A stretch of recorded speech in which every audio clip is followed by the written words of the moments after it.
In today's video, I'm going to list the 10 funniest animated movie villains. Of course, there are many, but this list includes the ones that most people find hilarious. So, let's jump right into the video.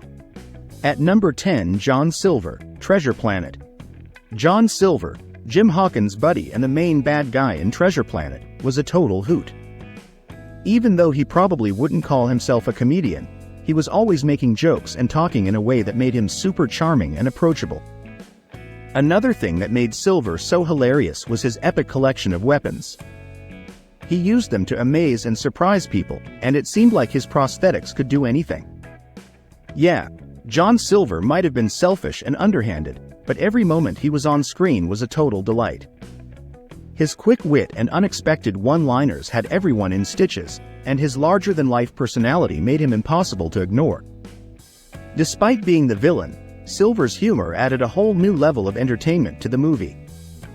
He was like that mischievous friend who's always up to no good but makes you laugh so hard you can't stay mad at them. His comedic timing was on point, and his character was a refreshing change from the typical serious and stoic bad guy. At number 9, Pal, The Mitchells vs. the Machines. Pal, the main villain in The Mitchells vs. the Machines, was an insanely smart AI. Her humor came from her disbelief at how absurd humans could be. For instance, she was completely stunned that Linda Mitchell could take down her strongest machines. Pal's final plan was also pretty hilarious because she flipped the usual storyline of people getting rid of technology. Instead, she wanted to get rid of people by sending them into space with free Wi-Fi to keep them busy. It was like she was saying, "Here, humans, you love your technology so much? Enjoy it in outer space." Pal's character was a satirical take on AI systems, showing how they might view humans if they were truly intelligent and had a bit of sass. Her bewilderment at human behavior added a layer of comedic depth to the movie, making her a memorable and entertaining villain. At number 8, Lord Farquaad, Shrek. Lord Farquaad, the first and probably the funniest villain in the Shrek franchise, was a real hoot.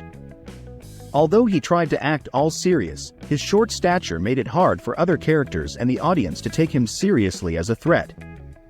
Plus, his reliance on fear completely overshadowed any respect his subjects might have had for him. For example, he got his executioner, Thelonious, to officiate his wedding with Fiona and told the attendees how to react. He also told his knights that he was totally okay with sacrificing their lives for his plans, without a hint of irony or concern for their lives. Some of you may die, but it's a sacrifice I am willing to make. It was like he was saying, "Hey guys, I know I'm the ruler and all, but don't expect me to actually care about you." Despite being the villain, Farquaad's humor added an extra level of entertainment to the movie. His goofy seriousness and blatant disregard for others made him a lovable bad guy that you just couldn't help but laugh at.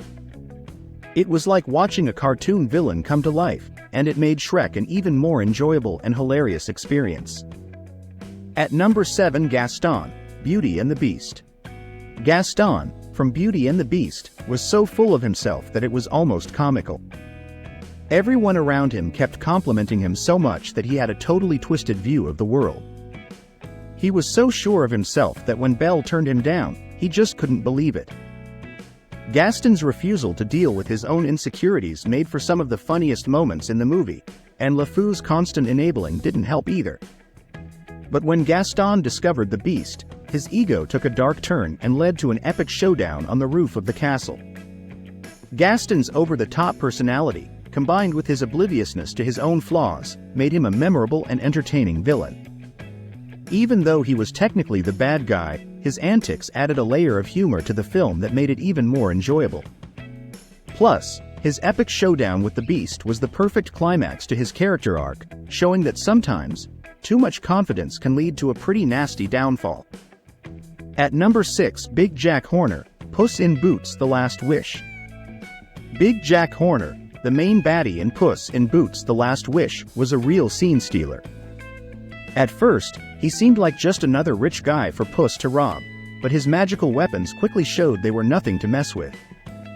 What made Jack so hilarious was how he went against all the usual villain stereotypes. In a time when villains are often given some tragic backstory or sympathetic traits, Jack proudly declared that he was a heartless monster willing to step over his own henchmen to get what he wanted.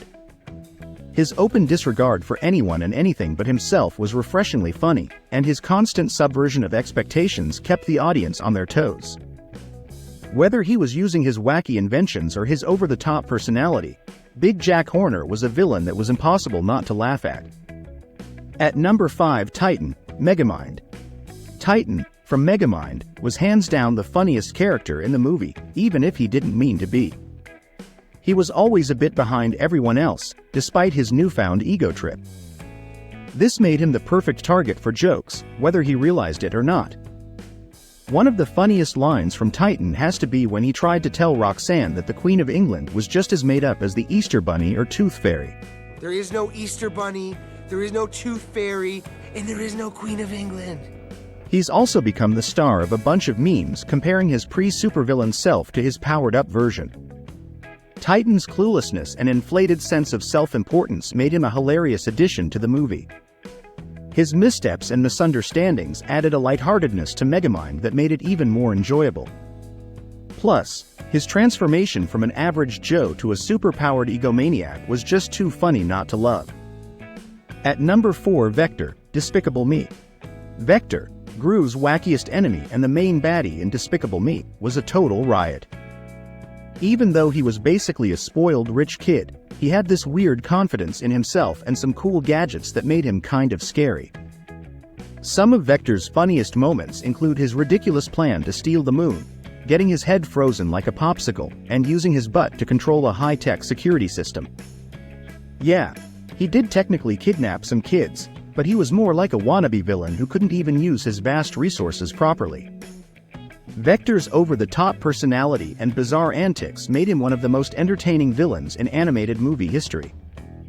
He was like a cartoonish version of a supervillain, and his shenanigans provided some much-needed comic relief in the movie.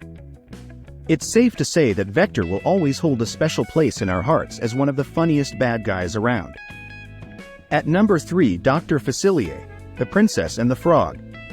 Dr. Facilier from The Princess and the Frog was a total show-stealer with his flamboyant personality and larger-than-life presence.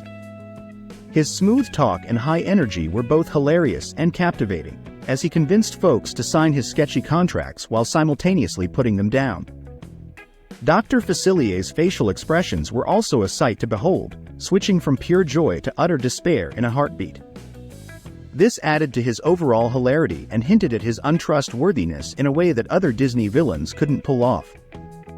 Dr. Facilier's entertaining personality, combined with his shifty nature, made him one of the most memorable villains in animated movie history. He was like a voodoo magician with a flair for the dramatic, and his over-the-top theatrics kept us laughing throughout the movie. His ability to switch from charming to threatening in a blink of an eye was a testament to his cunning and made him a truly unforgettable character. At number 2, Syndrome, The Incredibles. Syndrome, the main bad guy in The Incredibles and the super family's ultimate nemesis, was a total riot. Deep down, he was a nerd who loved making wisecracks, even when facing off with his mortal enemies. Just take his shocked comment to Bob about getting busy when he saw his kids. Elastigirl? You married Elastigirl?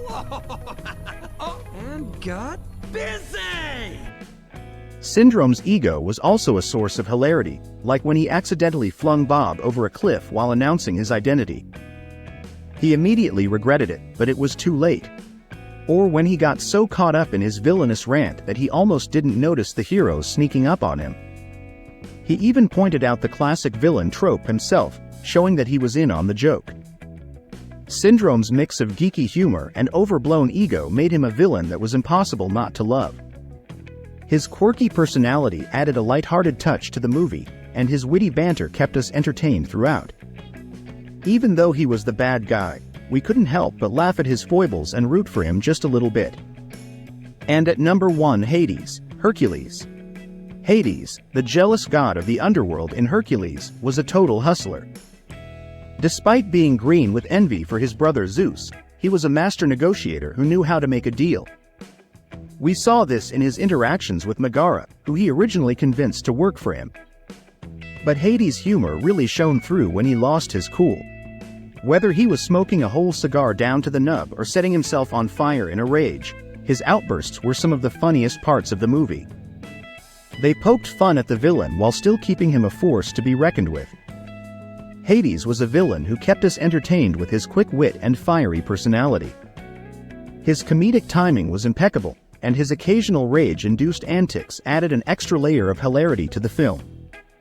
Even though he was the bad guy, we couldn't help but love him for his humor and charisma.